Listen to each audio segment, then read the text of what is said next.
then it's not going to happen. So I think trying to figure out that governance model based on who we're serving, based on some sort of shared allocation, I think that would be at least one of the options.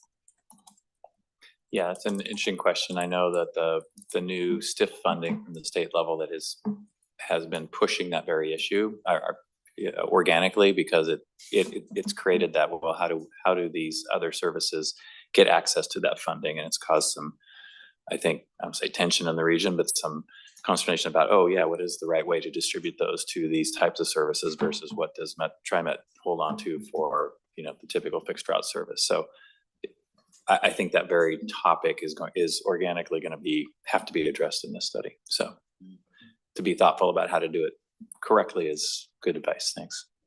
Thanks. Councilor Rosenthal. Thank you, Madam Chair. I want to piggyback a little bit on a comment that President Peterson made, and that's regarding getting people to jobs.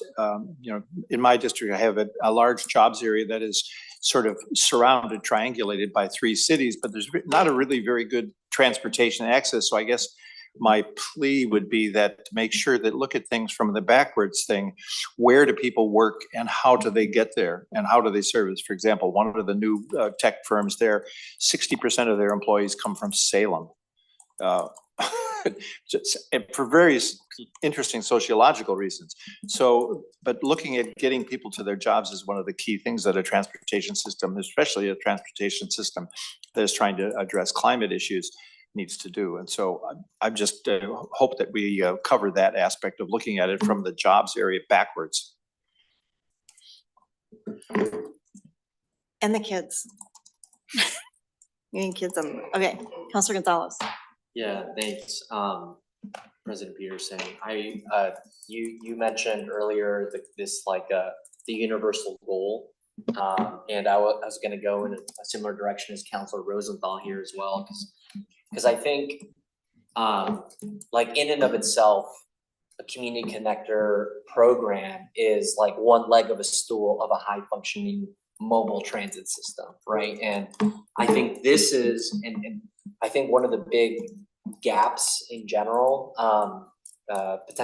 probably because our Get Moving 2020 measure didn't move forward, is there's this opportunity to look higher picture at what are the major capital projects that these projects can then help accentuate and kind of take further. And when we think about the southwest part of the region where Councilor Rosenthal represents, and other parts of the region as well, I'm just using this as a case example, is in general, massive urbanization, industrialization, all of these things, and kind of these higher level where I think Metro and in collaboration with TriMet, we really should be investing probably more heavily in terms of what is the future of mobility in that part of the region in terms of, is it a BRT? Is it a Southwest Corridor? Is it, and really thinking about these big projects again that have, I don't want to say have gone dormant over the last few years, but bringing that agenda back. Because I do think in and of itself, although community connectors are important, I think without having a deeper sense of that high capacity transit,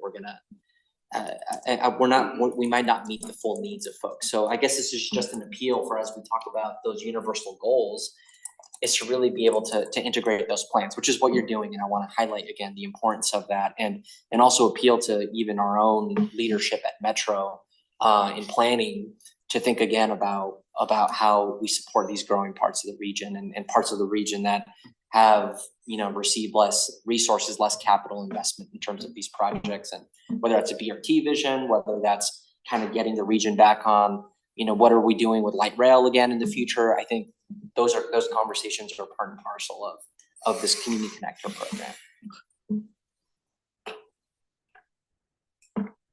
Okay. Seeing no other hands raised, thank you guys. Much appreciated on the work, and we look forward to the update and what you've heard and where you're headed. Great, thank you for the great input, and we'll take this back and work on it in terms of the scope and process. So thanks a lot. Okay. Thank you.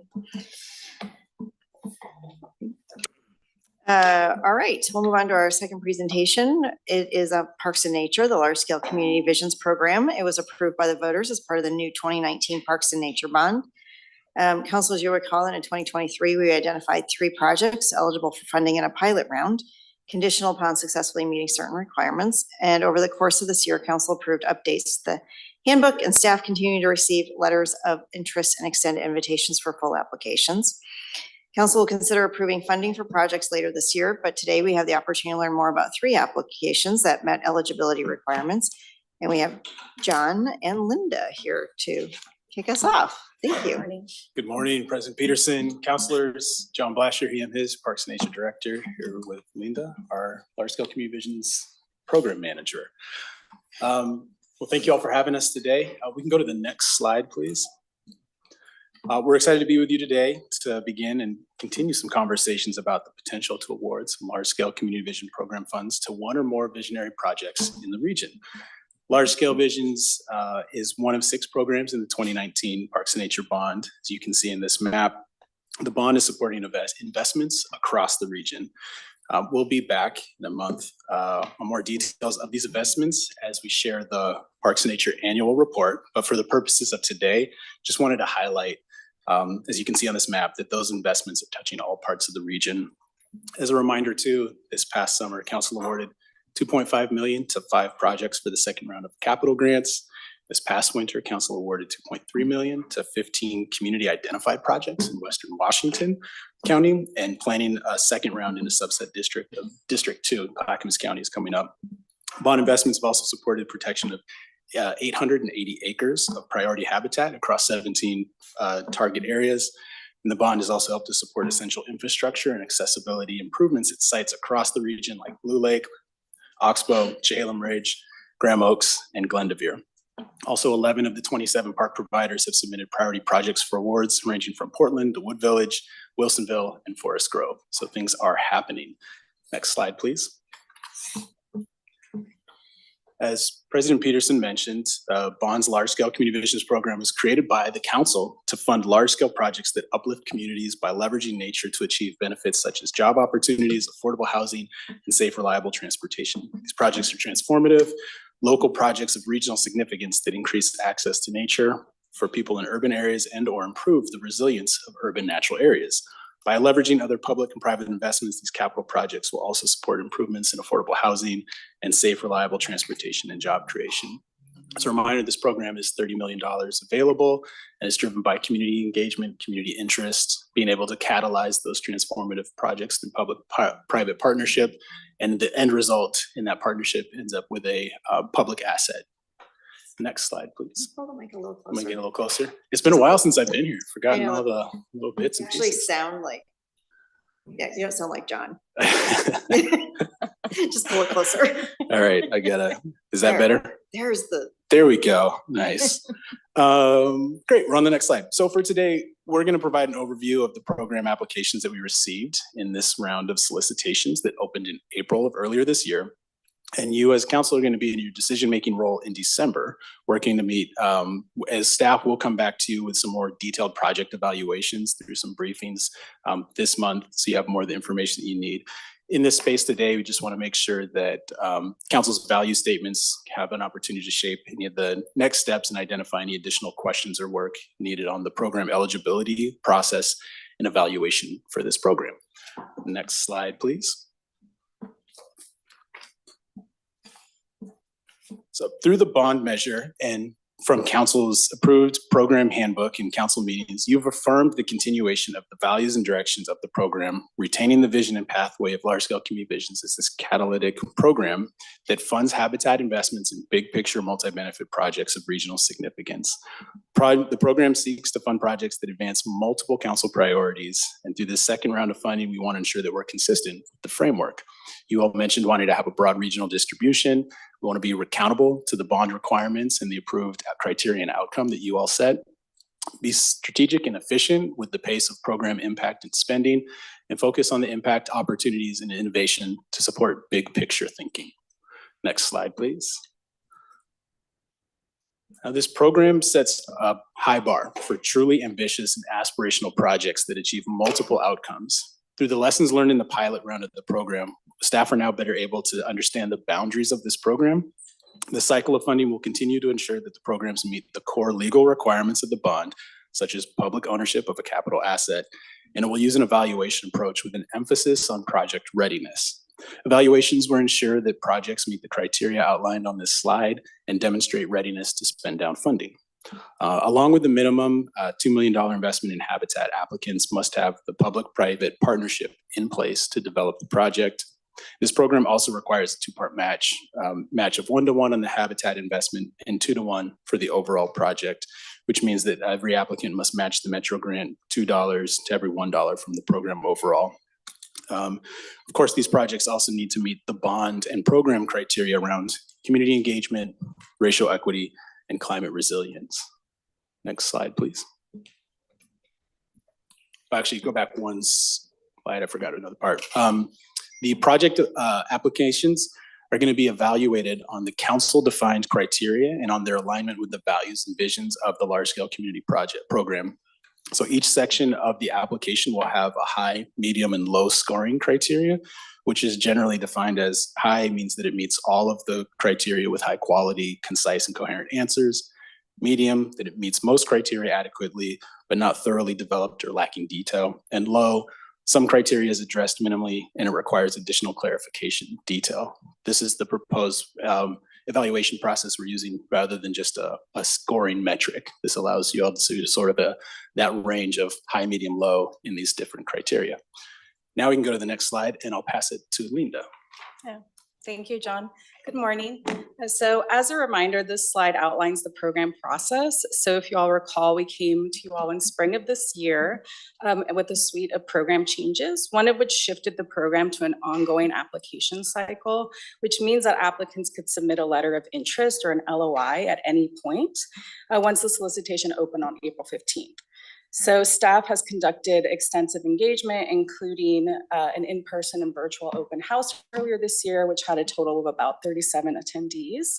Additionally, broad outreach and engagement has been ongoing with potential applicants across the region.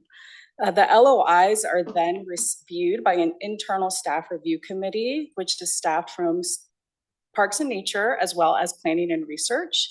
The staff review those LOIs based on compliance with council-approved bond and program criteria and bond requirements, including, as John mentioned earlier, the need for the resulting project to be a capital asset in public ownership.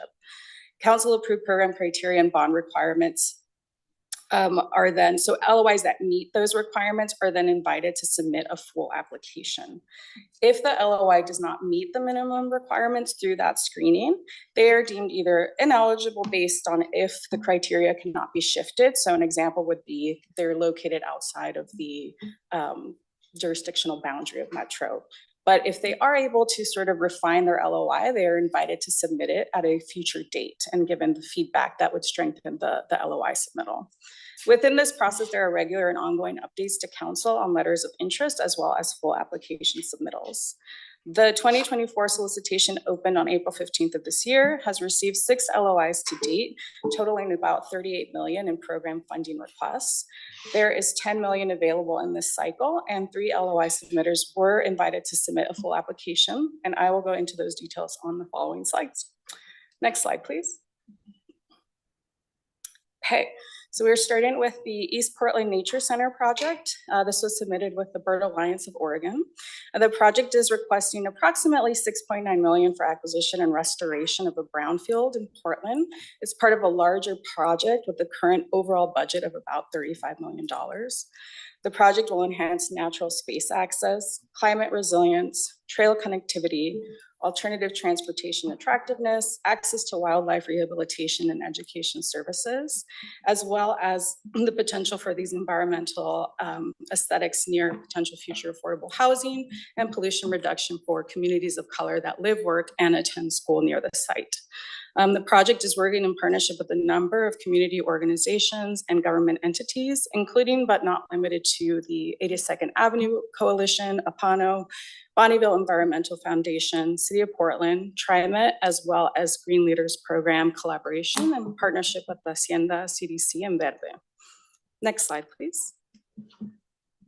A food waste corridor project was submitted by Rockwood Community Development Corporation of Oregon and the East Multnomah Soil and Water Conservation District, requesting about 3.6 million for the acquisition and restoration of an approximately 6-acre parcel in Gresham. It is part of a larger vision of acquiring 23 parcels across the region that's spread from East Portland to Corbett. And the project aims to develop a region-wide food system that enables farmers and gardeners to build their community food systems in ways that are empowering to them, culturally appropriate, and can withstand the test of time, and will help keep socioeconomically disadvantaged communities with healthy, culturally appropriate food and provide a strong social community fabric. The project is working in partnership as well with a number of community organizations and government entities, including not limited to East Multnomah Soil and Water Conservation District, Outgrowing Hunger, and City of Gresham. Next slide, please. Okay, so the third application and the final one we'll be highlighting today was submitted by a number of folks. So it's the North Clackamas Watersheds Council, the Oregon Department of Transportation, the City of Milwaukee, and American Rivers. It is requesting $10 million for fish passage improvement and restoration of Kellogg Creek in Milwaukee, which is part of a larger project with the current overall budget of about $95 million. And by removing the barrier at Kellogg Dam, the project will provide fish passage to 17 miles of habitat, restore about 14 acres of high-quality riparian habitat, and restore the creek through Kellogg Lake, which will also increase flood storage capacity and reduce flooding in Lower Kellogg Creek. In addition, the project will modernize the existing Oregon State Highway 99 East Bridge, create a multimodal trail underpass, public access and viewing points, and provide interactive learning, scientific research, and real-world laboratory opportunities for student involvement. The project team is working collaboratively with 23 diverse partners, including 3 tribes, schools, government entities, and varied community organizations to develop the project. Next slide, please. So for today, we're hoping to give this opportunity to affirm, or hear from you all to affirm whether or not this program eligibility and the framework and the direction that we've been implementing is still consistent with what you're expecting and hoping. And then also if there's any additional information or discussion that's needed to move towards the funding designation in December. I want to acknowledge that we're here with you a little bit earlier than we've had, because we were planning to do briefings and really walk through all of these applications, but we've just been trying to get some of the scheduling right. So we're a little bit early. You probably don't have all of the information that you'd be looking for. So we thought today we'd focus to just make sure that the vision, the values, the criteria, how we've been looking to implement this is on track, so that as we have the briefings with you later this month and more of the conversations in November leading up to December, you have what you need. So with that, thank you, and we'll turn it back for questions. Thank you. Counselors, questions?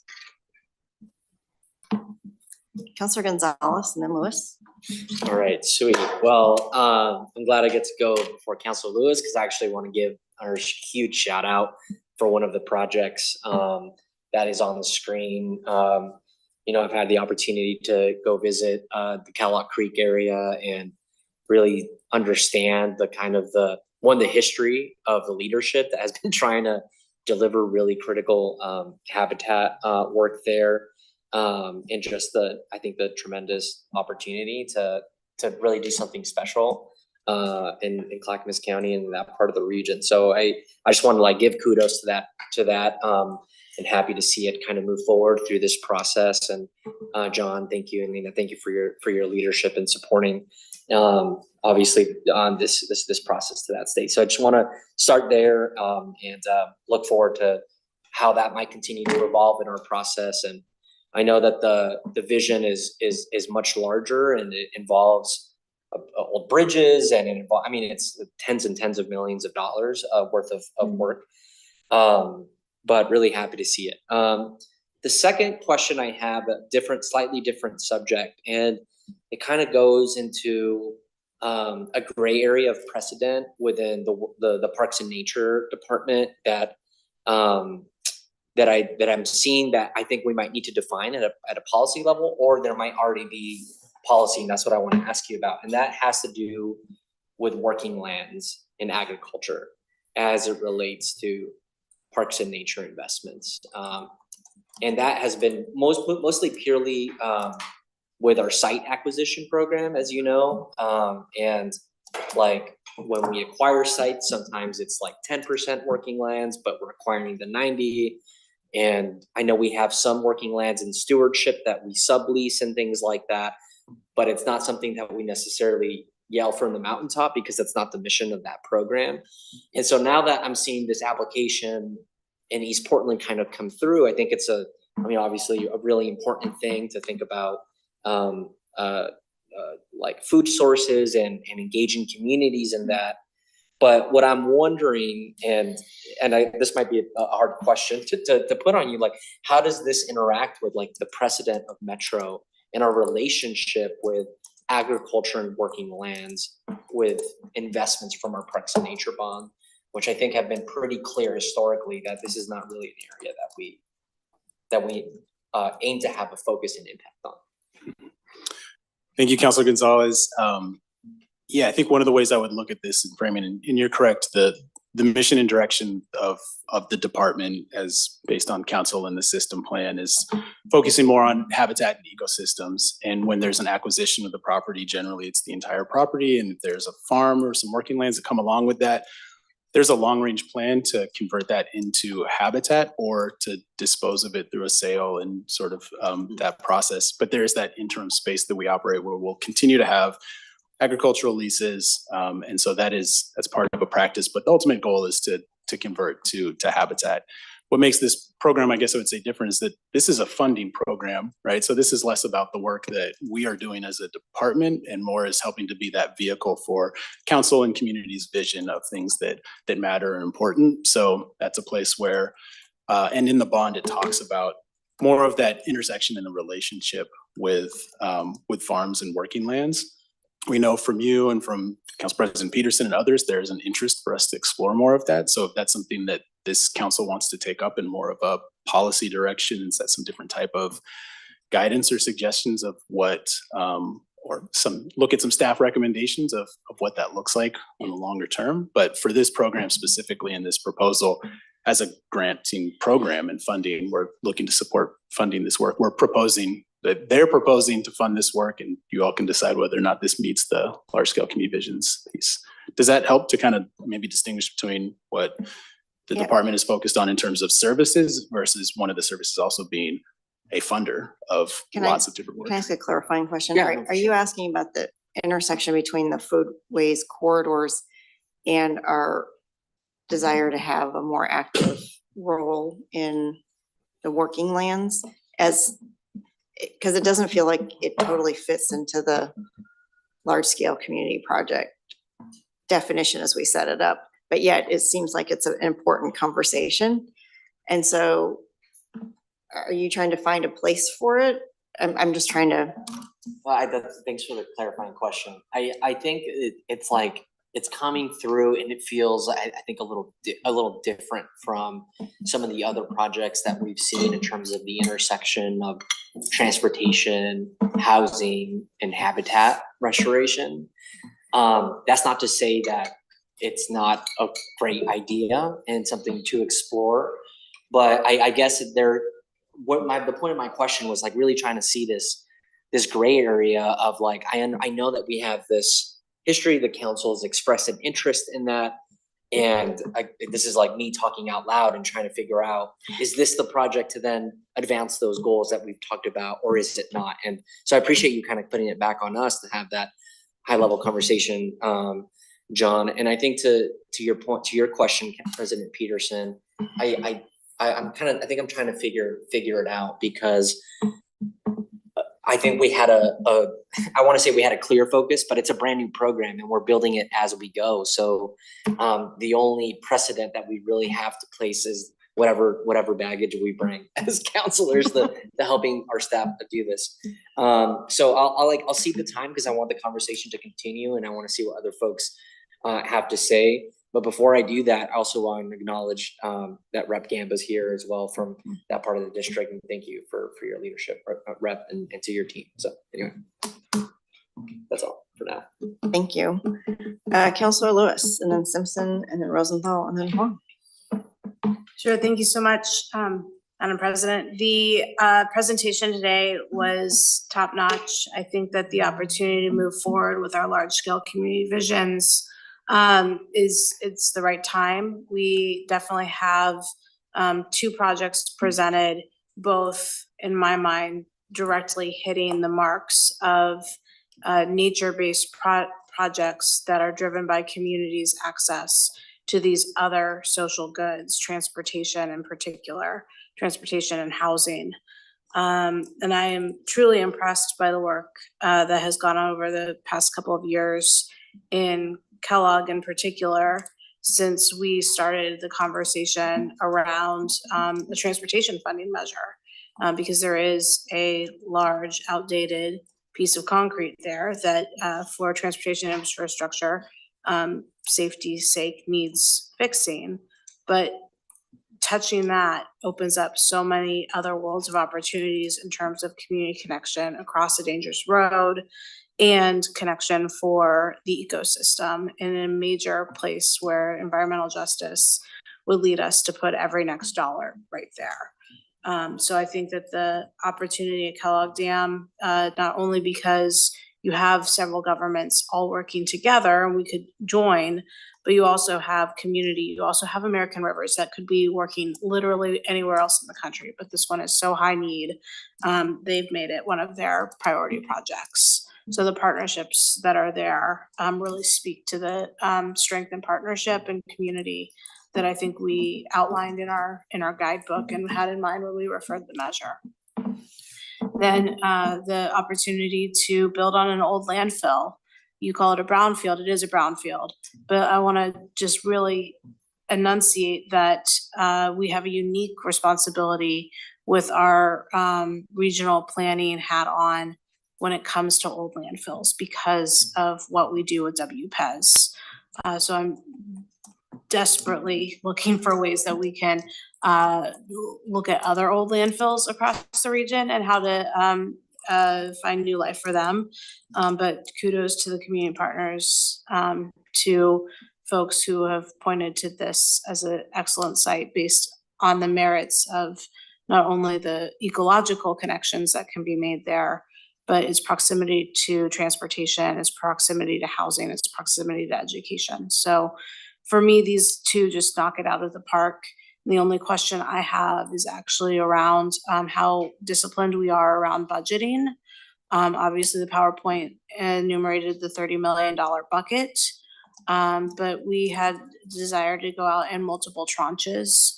How wedded are we to an even division of those dollars versus being able to meet full need of these two very worthy projects? Thank you, Councilor Lewis, and if I understand the question, you're asking, is there more flexibility to award more than 10 million in this current round? Mm-hmm. And I would look to Carrie, because our Metro attorney, the way the language in the bond was written, if I recall, is that there would be $10 million rounds to up to 3 rounds.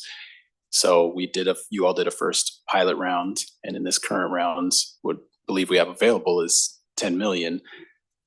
However, people write laws and rules, and there may be some room within there, but you all will have to make some difficult decisions in here. But Carrie, I don't know if you want to speak to that more of. Yeah, I can. Thank you, John, members of the council, Carrie McLaren, Metro Attorney. I think this is a gray area. I may be happy to look at that question and come back to council with advice on that. As John intimated, there are both policy and some, program parameter or legal constraints potentially around that. So I may be happy to come back with that answer. I don't have it for you today right now, but I think that's appropriate for council consideration.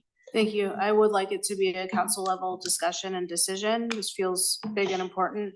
And my non-lawyerly recommendation is that we look at the flexibility that we have between buckets and maybe apply that to the same program area between rounds. Because when we referred the bond, the safety valve that was there was if any one bucket needs money from another bucket, it only takes a vote of the council to move between buckets.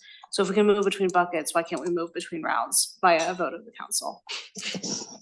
Thank you, Councilor Lewis. Yes, I see your analogy there, and we will come back And raise for you. the discussion. Thank you. Appreciate it. Okay, thank you. Counselor Simpson and Rosenthal, then one. Thank you, Madam President. Thank you, John and Linda, for your presentation, and to our gallery, Micah, Rep. Gamba, I forgot your name, don't hold it against me. I only got to meet you once. Neil, thank you. Appreciate it. You know, one of these projects I've known about since the way before time. And when I say way before time, I'm talking about before I was here. And that shout out goes to the Bird Alliance with that parcel off of 82nd Avenue and the connections that could be made from what's that, Rocky Butte all the way down through to the park next to Madison High School. It's a really big vision that will benefit a lot of folks in that community, particularly the folks off of 82nd Avenue. Thank you again to Neil and Rep. Gamba for having me out, and Councilor Lewis for having me out at Kellogg Creek, another very, very important project. I do have questions though about the last project, and more so around the habitat piece of it, because I know there's an agriculture piece in here, and that speaks to the need in East County, because there's, you know, food deserts, lack of access to fresh food and things like that. So this is a vision beyond what we normally think about. So outside of the agriculture piece, can you talk a little bit about the habitat? Sure. Yeah, so there would be regenerative practices used in a very like holistic approach. It's also preserving parcels from development, right? So in theory, these are parcels that if they're purchased could be developed for commercial uses or housing. So it preserves green spaces in that sense. It is more of an agricultural focus, but the practices that would be used would be leading to similar outcomes around, you know, healthier soil, healthier air, and also providing some of the business opportunities for BIPOC farmers to develop their skills and you know, build up the food systems. I would say, you know, the level of it is being used for acquisition. So while it's a smaller parcel, that's also because urban properties do tend to be on the higher end. However, if we're gauging the level of habitat investment compared with the other two projects, that's sort of where the spectrum comes in, right? Of like low, medium, high. Each project is contributing to habitat investment in different ways. It's just potentially trying to measure the impact is one piece that council will likely weigh in on once you receive those staff review committee evaluations on like what that habitat investment really looks like, and then able to sort of look at it for each project and determine what might have the biggest impact regionally. But that would be the sort of preservation of green parcels, not having those be developed for other uses, and then using really regenerative practices on those parcels that would lead to habitat improvement. But that might not necessarily be, kind of speaks to Councilor Gonzalez's question earlier. Mm-hmm. And are these parcels in like a close proximity to like access for folks? So like walking, transit, biking, being able to visit the habitat or Right. and/or work there? Well, the larger vision is about 23 parcels, so I would say it would probably depend. This one is close to some transportation. I would note that there's not any additional transportation improvements linked to the project. I think it would be leveraging existing transportation and use of electric vehicle fleet and other opportunities that would leverage, but not necessarily invest in those new transportation linkages. Thank you. Subbing in temporarily, so Councilor Rosenthal. Thank you, Councilor Huang. Yeah, I think, well, first of all, I'll say that the Kellogg Creek, I'm totally in support of that project. And I appreciate the tour that we had. That may be because I'm a hydrologist and a natural resource and river advocate for a long time. But I think that has a lot of potential impact, and it really connects both people and nature, and also because it has some impact potentially on endangered species. So I think that's a great project. Regarding the Bird Alliance project, I'd like to know a little bit, first of all, two questions. How big a parcel is it, and does the proposal include purchase of the parcel, or is that already in public ownership? And would it be a actively managed, in other words, with active, shall we say, access such as trails and things like that, would that be part of it, or is it just sort of going to be a bird habitat with limited access? I mean, we have some of that, for example, on the St. John's landfill, where we have, there's a lot of habitat, but there isn't too much access. And so that'd be a question. And then I'd also suggest that they include the Xerxes Society, because if you're going to have develop a habitat, you're going to have bugs. Birds eat bugs, and bees are important. So I think it should include that as somebody. But and then finally, I'm a great proponent of community scale agriculture, but I think the third project, I agree with Councilor Gonzalez. It's a subject that we need to have in terms of how we deal with this, and do we have a policy on it? We've sort of de facto, we have some lands and parks that we allow agriculture on, and that is a fine thing, but do we have a regional policy for enhancing local community scale agriculture? And that's, I think, a discussion and a policy that we should probably think about establishing. Sure. So yes, great questions. So it is, the acquisition is in process, and it is a 12.5 acre property. Elements of it will be privately owned, right? So that is all part of the proposal. We can go into those details in the briefings. However, because the funding from large scale community visions, if awarded, that does require public access and public ownership. So parts of the property would be open and available to the public, and then other parts like the Wild Life Rehabilitation Center, that where the animals are kept and cared for, that would not necessarily be the case. So there are elements of it's a large project with multiple pieces, but anything that large scale community vision funds would require that public access. So the parts of the trails, the parks, all of those elements that are highlighted and that we'll bring to you in detail in the briefings would outline that. I don't know, John, if there's anything else to. No, I think that covers it. Okay. Councilor Wong. All right.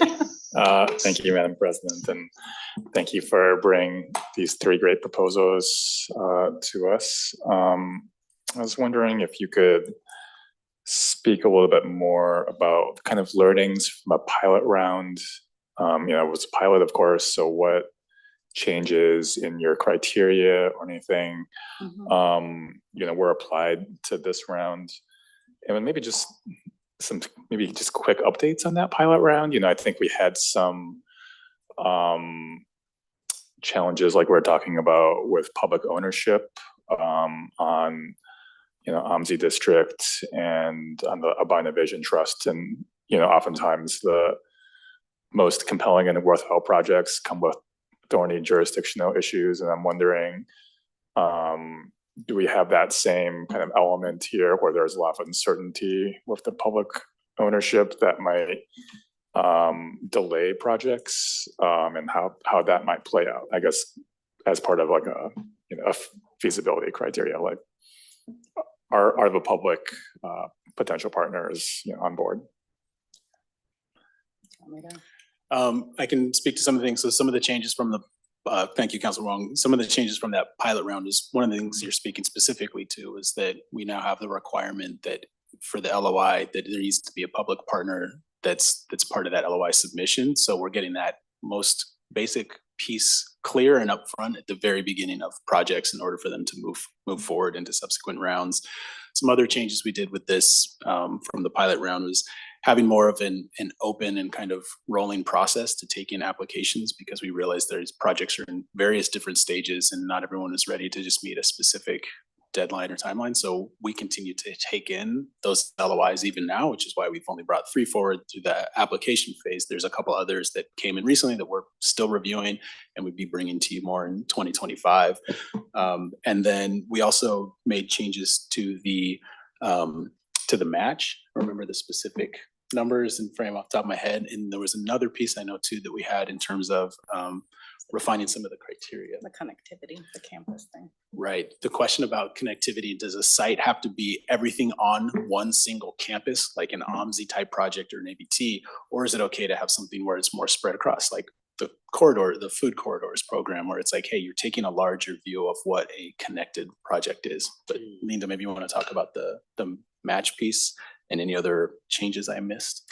No, those are pretty comprehensive, and I would say the public ownership piece was probably the biggest lesson learned from the pilot round.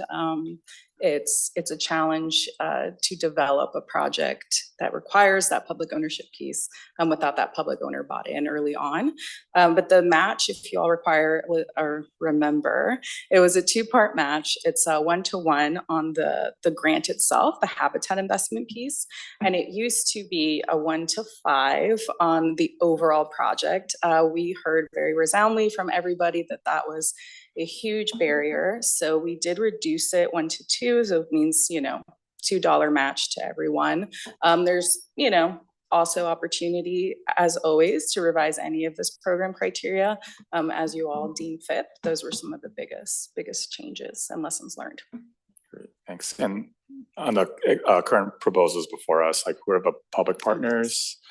Yes. And like, I guess, how far along are they? I'm guessing for Cloud Creek, it's already in public ownership because the city owns Yes, it. so that is one thing that, was a piece that needed to be identified at the LOI. At the application stage, we are asking for confirmation.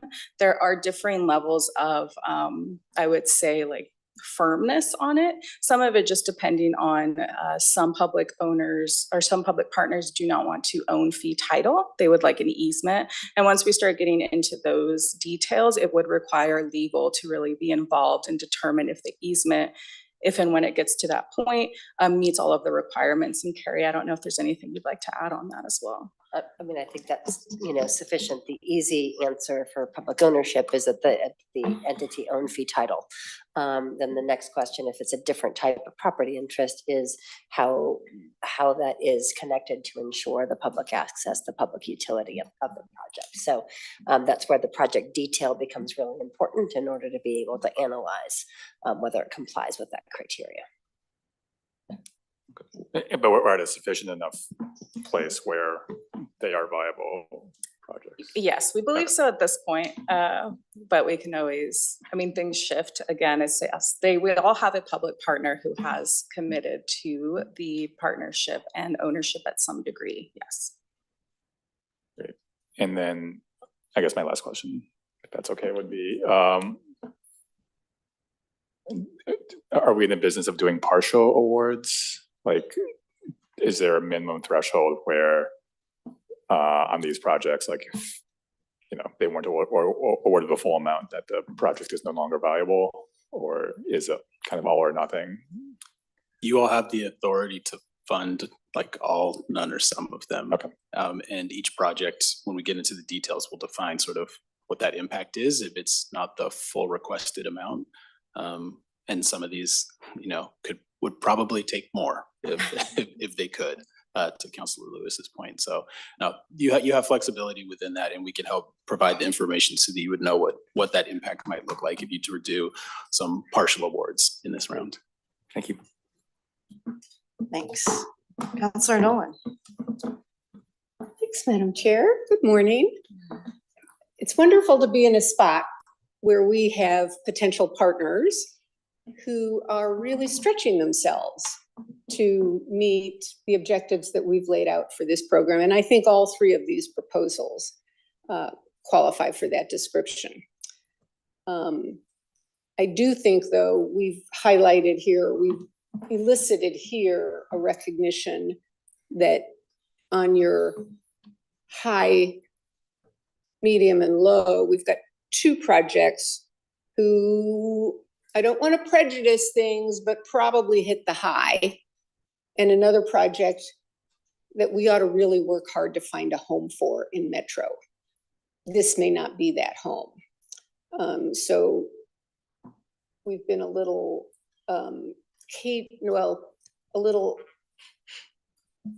secretive almost in the way we've talked about this. Let me just say, from this presentation, from visiting both, well, I've visited two of the sites. I haven't gone out and visited the one in Gresham. I've read the proposals. I would support what I think is staff's recommendation, that we move forward with the Kellogg program and the Bird Alliance program in this review. I think I've heard So can I that. just clarify, what do you need to get out of today's meeting? Because I think you're summarizing well, but I just want to know where we are in the process, because what I heard was that you weren't looking for direction, you were on reducing, you were looking for applying the values that we laid out up front, and just get some feedback on these and what questions we have on the 3 that have applied. Correct, just looking for confirmation that we're applying the criteria, the vision, the values that you all had set. And so we're not coming back with any. In other words, we're not trying to extend it to try and cover a broader scope. The scope that we have is the scope that we have. So to your point, the scope that we have is the scope that we have. If we want to extend that scope, now would be the time to have that conversation, but I'm not hearing. So, yeah, good. Let me clarify then. I would confirm the criteria that we have already given you. I would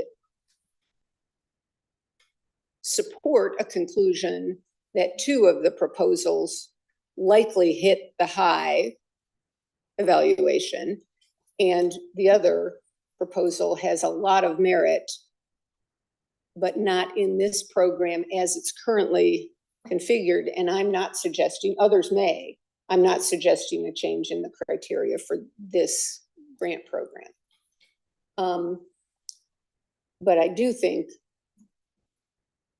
our magicians in Parks and Nature should look at all these different buckets and, both by category, but also by time, and see if there is a way for us to be supportive of the proposal out in East County.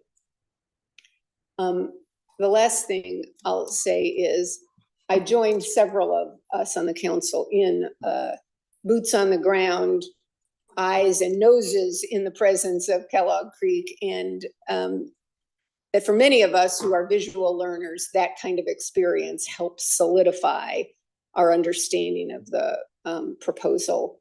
I would welcome an opportunity to go have that same experience in Gresham, and I certainly would invite everyone here to join me or join Bird Alliance in seeing their proposal on the ground, because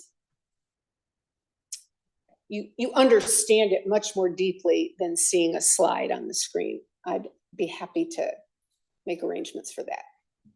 I would personally like camera footage on the birds to show the travel patterns, or a flight with the birds. That'd be pretty cool. Ooh, Okay. bingo. Just like the documentary. How about a Yeah, drone yeah. presentation? Councilor Nolan, did you have anything else to add? That's it. Okay, Councilor Simpson. Thank you, Madam President. Just following up on that line of questioning from Councilor Nolan. Again, great proposals, but the one coming out of East County, there has to be something at Metro within Parks and Nature that we can support, and we can work with them, provide the technical assistance they need to go after whatever additional funding at Metro is there, so that we can, because I agree, the criteria and the scope of large scale community visions, it doesn't need to be changed. But I also don't want, folks out in East County, we still gotta eat.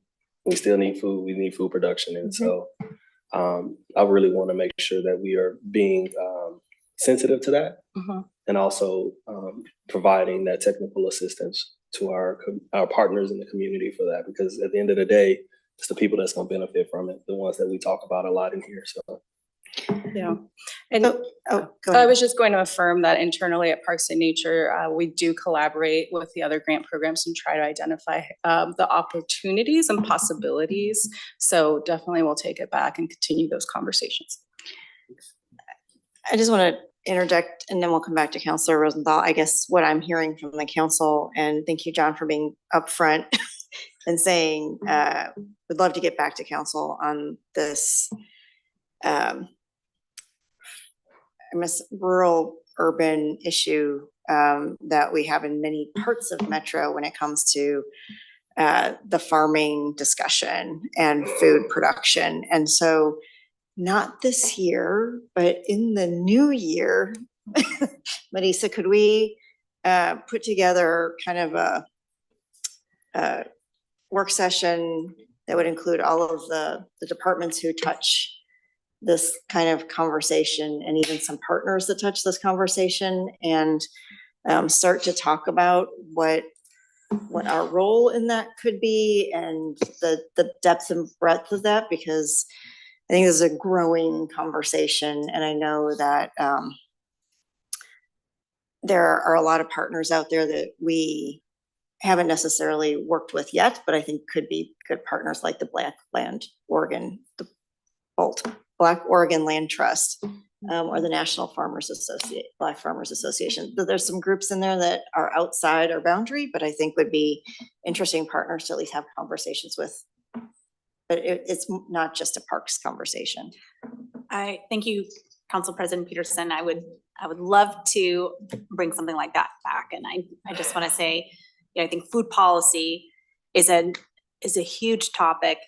I think it was a lot more of an active conversation maybe like 10 years ago. And I feel like it's kind of like quieted down a little bit, but with climate change bearing down on us, living in a region where we have, you know, hopefully continued really productive lands, I think it's a wonderful topic for the council to explore from multiple angles, and especially coming or maybe even through the visioning process, kind of putting a little extra focus there. So I would be happy to bring that back. Yeah, definitely on the food policy side. I was envisioning it kind of as a follow-up also to the urban growth boundary conversation, and what we need to do to build up a better, where do the benefits and windfalls and costs, who's got that burden, and how do we relieve that burden, and how do we actually push forward? So I think it can be interwoven into that as well. I would just want to ask, real quick on that note, is there like a partnership or something that can be forged with like Oregon Agriculture Department or anything like that around that as well? Yeah, I think we can talk about how to scope this conversation out. It's gonna take a while to figure that one out, and we're not gonna have the capacity until January. But I just wanna take note of it, and thank you for just being clear about what you need. Thank you. Councilor Rosenthal and Councilor Gonzalez. Thank you, Madam Chair. In some cases, the soil and water conservation groups will have opportunities and monies for supporting some of this because it's a land conservation, soil conservation project. It seems that there's a support for two of the projects and questions about the third one, and it strikes me, maybe I'm oversimplifying.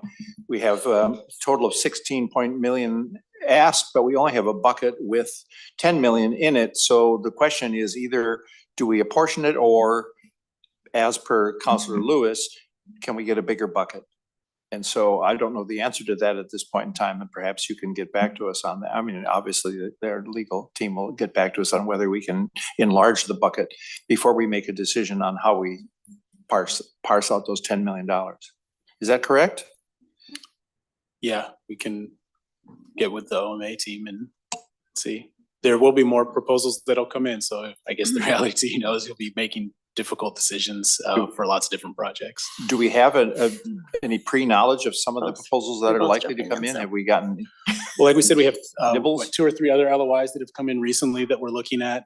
And we've got several projects, folks that we've talked to that haven't been yet ready to submit LOIs. So this is again part of that rolling process, but we have 2 comments.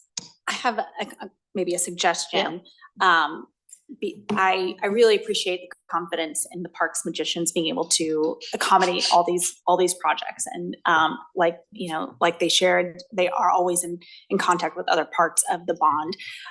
But we are several years into the bond and have made a lot of commitments, even if the money hasn't gone out the door. So I wonder if, as a precursor, we could have, I don't know when the next briefing on the bond is, where we could go over kind of the buckets that we have, the commitments that have been made, what's as yet, undesignated, just so that the council has a sense of the available funds that are left and the potential trade-offs that might be inherent in, moving any of these projects into other places, or reducing the bucket or expanding the bucket. Okay. And Carrie? So yeah, I think one point of clarification, as I understand it, John and Linda, these are the projects you're suggesting come forward with more information. So we're not yet at that decision stage, right, for council. That's one part. Secondly, if I could, since I already have the mic, if I could just clarify, I think an important part here in this grant program, and we talked about property ownership. Geo bonds require, it's a core requirement that there be a public ownership of the asset. And so therefore, what we look to, maybe in terms of, the first is that fee simple title ownership to property. I don't want to gloss over and think that an easement is an easy instrument to use or that other property interests are necessarily easy. We just have to go through that evaluation to ensure that indeed that asset that the geo bonds are funding is actually owned by the public. And that's where the facts get a little bit more complicated to that application. And I just wanted council, as you're sort of judging, and I don't know the particular ownership or property interests in each one of these grant proposals that we're discussing today. But I want to leave council as you're thinking about what to prioritize to really have that as a foundational assessment of what this bond program does require. Thank you. Counselor Gonzalez. Yeah, so I think we're like getting ready to wrap up here. Yeah. So, I just want to say, Clackamas County and Multnomah County keep hitting home runs on this project. I've got to get in the batting cage with some of my friends at Washington County and see how we can put some projects up. So kind of tongue in jest here. I think the obviously the regional component, anything we do at Metro is important. I know you know that. And hoping that by the time that, the 20-year maturity on this bond or whatever, it comes to fruition, that we have, pretty equitable investments across the region. And I think that is an important thing that I'm thinking about, like now, especially as with our first round of commitments, or now like these next phase of commitments, as we kind of start to chip away at that, 45 million, I think was the whole program fund.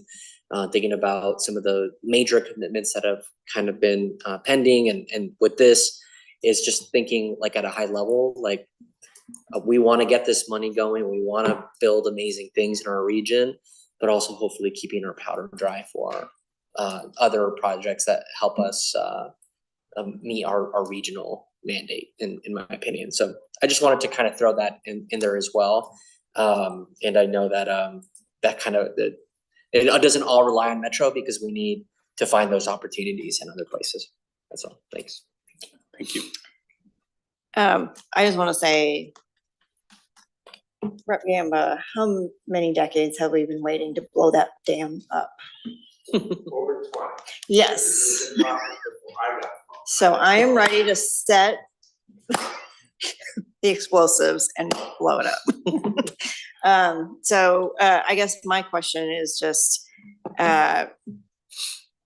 do we have information from all the projects on the phases that if they were to get less than 10 million, what we could potentially fund with, and what our portion would be? Because I would really like to know that as well, because this is a much bigger project with a lot of funding going into it.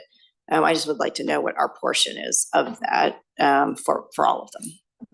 Yeah, we can definitely make sure to pull that up, and so you'll have that during the briefings, and then with all the details too, as we prepare you for everything that you might need for the December 5th decisions. December 5th.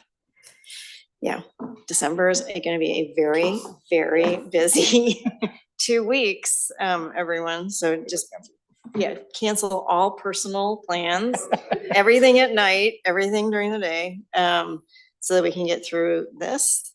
This is the systems facility plan for WPEZ, the SHS ballot measure referral, and the urban growth boundary discussion. So FYI, all of that's coming up.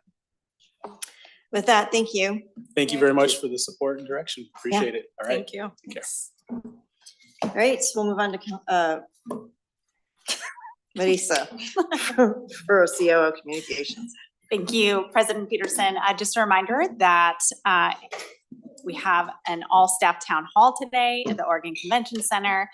At 1 o'clock, our resource fair starts, and then our programming starts at 2. So super excited to have folks in person. We're also going to be live streaming, so it's going to be a thing. Thank you, President Peterson and the other counselors that are going to be on the panel today. I think it's going to be awesome for our workforce to just get to know you a little bit better. So appreciate you making the time. And then also just want to give an update. We had a massive network outage in our neighborhood yesterday, Sunday and yesterday. Want to give a shout out to IT, the emergency management team, and everybody else who across the organization who scrambled to find workarounds to all the disconnectivity that we had kind of across the organization. Things are back online. Many thanks to the power crews and to the internet gods. We are back. Everything is working. And just a note, it was because of a crow. Crow ate a power line or touched a power line, and then it fell into the network. And so never underestimate the power of one single action. I can't. We're back though. It was either going to be a squirrel or it was going to be Squirrel or crow. a crow. Yeah. So thank you. Thank you. Counselors, as we move on to counselor communication, I just want to give you a heads up. Again, for Thursday, we have broken the council meeting into two separate sections. The afternoon will be focused on the supportive housing service resolution for direction to staff to create the ballot measure.